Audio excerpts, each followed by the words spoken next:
Hello friend, मैं नेहा गुप्ता हमारे YouTube channel study 36 में आप सबका स्वागत करती हूँ। आज हम बात करने वाले हैं विश्व कछुआ दिवस के बारे में। World turtle day. तो सबसे पहले मैं बता दूँ कि 23 मई को हर साल वर्ल्ड टर्टल डे मनाया जाता है। तो ये आपके सामने कुछ कछुओं की प्रजातियों के फ़ोटो हैं। इसमें आप देख सकते हैं कि बहुत सारी कछुओं की प्रजातियाँ दी गई हैं।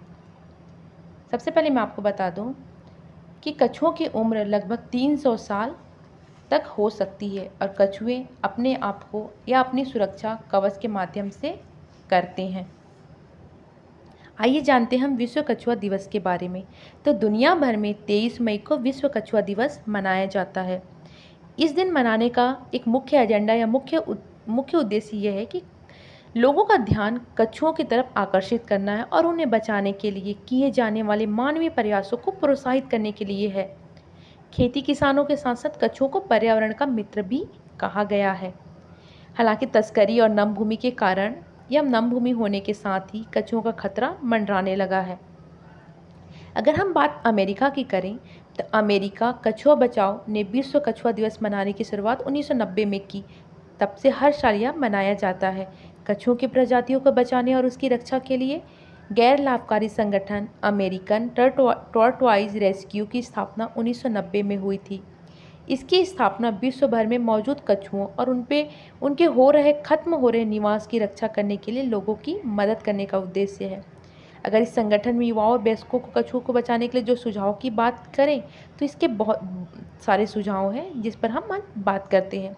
पहला सुझाव की बात करें तो पहला सुझाव ये है कि पालतू जानवरों की दुकान से आप कछुए ना खरीदें। अगर आप पालतू जानवरों की दुकान से कछुए खरीदते हैं तो उनकी मांग बढ़ जाएगी और जब मांग बढ़ेगी तो तस्करी की भी मांग बढ़ जाएगी। और दूसरा सुझाव यह है कि जब तक कछुआ घायल बीमार ना हो उसे उसके प्राकृतिक निवास स्थल से बाहर नहीं ले जाया जाए। अगर हम कछुओं की प्रजातियों के बारे में बात करें तो कछुओं की प्रजाति विश्व की सबसे पुरानी जीवित प्रजातियां लगभग 200 मिलियन वर्ष में से एक मानी जाती है। ये प्राचीन प्रजातियां स्तनधारियों, चिड़ियों, सांपों और छिपकलियों में से भी पहले धरती पर अस्तित्व में आ चुके हैं। तो जीव वैज्ञानिकों का मानना ये है कि कछुए इतने लंबे समय तक सिर्फ अपने आप को बचा सकते हैं अपने कवच की वजह से। तो आइए हम जानते हैं कुछ ऐसे कछुओं की प्रजाति जो खतरे में और उनके वैज्ञानिक नाम। हॉक्सबिल कछुए इटमोकेली सिम्ब्रिकाटा, लेदरबैक कछुए डर्मोकेलिस कोरिएशा, लुप्त प्राय कछुए और उनके वैज्ञानिक नाम। ग्रीन कछुआ केलोनिमिडस, लॉगरहेड कछुए कारेटिटा, कमजोर कछुए और उनके वैज्ञानिक नाम। ऑलिव डेल कछुए लिपिडोकेलिसोलिसेका और जॉइंट कछुए। अगर हम ऑलिव रिडेल कछुओं की बात करें तो सबसे पहले मैं आपको बता दूं कि ऑलिव रिडेल कछुओं के बारे में हर साल यूपीएससी, सीजीपीएससी, स्टेट पीएससी में पूछा ही जाता है। तो आइए हम जानते हैं ऑलिव रिडेल कछुओं के बारे में। तो मैं आपको ये बता दूं कि ये समुद्री कछुओं में समुद्री कछुओं में दूसरी सबसे छोटी प्रजाति होती है। आइए हम बात करते हैं ऑलिव रिडले टर्टल के बारे में। तो ऑलिव रिडेल समुद्री कछुए एक प्रजाति है। ये दुनिया का दूसरा सबसे छोटा समुद्री कछुआ है।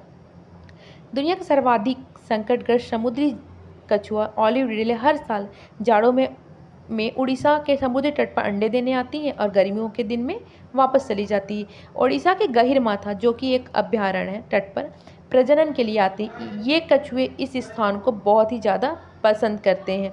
अगर हम ऑलिव रिडेल कछुओं के बारे में बात करें तो इन्हें प्रशांत ऑलिव रिडेल समुद्री कछुओं के नाम से भी जाना जाता है। यह मुख्य रूप से प्रशांत, हिंद, अंटार्कटिक महासागरों के गर्म जल में पाए जाने वाली समुद्री कछुओं की एक मध्यम आकार की प्रजाति है। ये मांसाहारी होते हैं।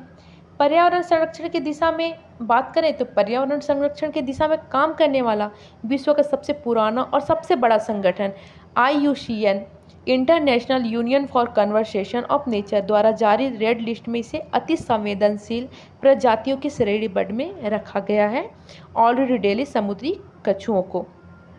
अगर हम ऑलिव रिडेल कछुओं के बारे में बात करें तो ऑलिव रिडेल कछुए हजारों किलोमीटर की यात्रा तय करके ओडिशा के गंजन तट पर अंडे देने आती हैं। फिर इन्हीं अंडों से निकले बच्चे समुद्री तट के मार्ग से वापस हजारों किलोमीटर दूर अपने निवास स्थान पर चले जाते हैं। माना जाता है कि लगभग 30 साल बाद यही कछुए जब प्रजनन के योग्य होते हैं तो ठीक उसी जगह अंडे देने आते हैं जहाँ उनका जन्म हुआ होता है। दरअसल अपनी यात्रा के दौरान भारत में गोवा, तमिलनाडु, केरला, आंध्र प्रदेश के समुद्री तट से गुजरते हैं, लेकिन प्रजनन करने और घर बनाने के लिए भी उड़ीसा के समुद्री तट की रेत को ही चुनते हैं। अगर हम बात करते हैं गहीर माथा की, तो गहीर माथा समुद्री अभयारण्य है। आइए हम मैप के द्वारा अच्छे से जानते हैं गहीर माथा के बारे में। तो मैं आपको बता दूं कि गहीर माथा के उत्तर में धामरा नदी है और दक्षिण में ब्राह्मणी नदी और कुछ भाग बंगाल की खाड़ी भी इसमें शामिल है। गहीर माथा के रेतीली तट भी इनमें शामिल है, जहां भारी मात्रा में ऑलिव रिडले कछुए आकर रेत में अंडे देते हैं। तो ये बात हुआ फ्रेंड कछुओं की। तो हमारा वीडियो आपको कैसा लगा हमें कमेंट बॉक्स में ज़रूर बताएं। Thank you for watching this video. हमारे चैनल को लाइक, सब्सक्राइब और शेयर ज़रूर करें। आज के लिए इतना ही फ्रेंड, थैंक यू।